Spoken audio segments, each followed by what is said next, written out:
Si votre partenaire insiste que vous fassiez quelque chose que vous ne désirez pas, ce n'est pas du plaisir. C'est une forme de chantage sexuel. Je suis Freya Volia, sexologue, et je vais vous expliquer quelque chose de très clair. Plus votre partenaire insiste, et moins vous devez céder. Pourquoi? Parce que quand quelqu'un continue d'insister alors qu'il sait pertinemment que vous n'avez pas envie, cela signifie qu'une seule chose. Il ne se préoccupe pas de votre état émotionnel, il vous utilise.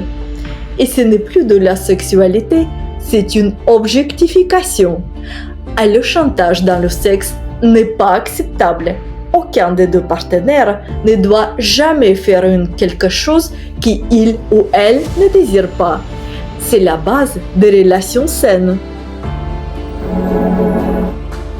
Permettez-moi de vous expliquer ce qui se passe quand vous dites oui alors que votre corps a dit non. Certaines femmes cèdent pour retenir un homme, pour lui faire plaisir ou par la peur de rester seule, en pensant qu'il sera reconnaissant ou qu'il aimera davantage.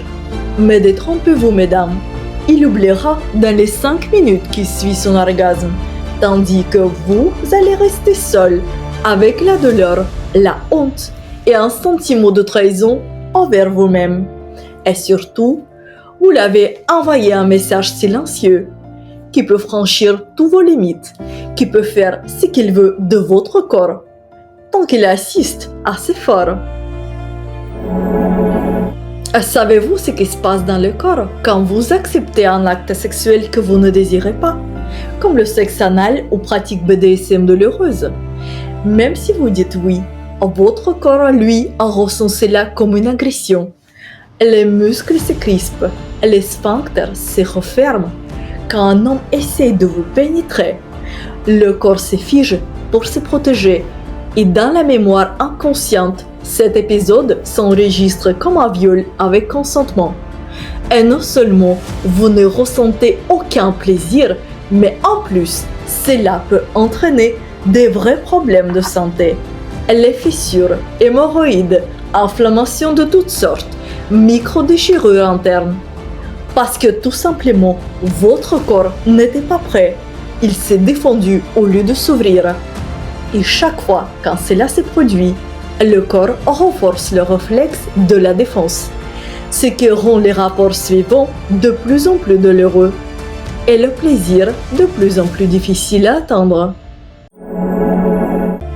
Alors, souvenez de ceci, un vrai homme, un vrai partenaire ne cherche pas à vous convaincre, il cherche à vous comprendre.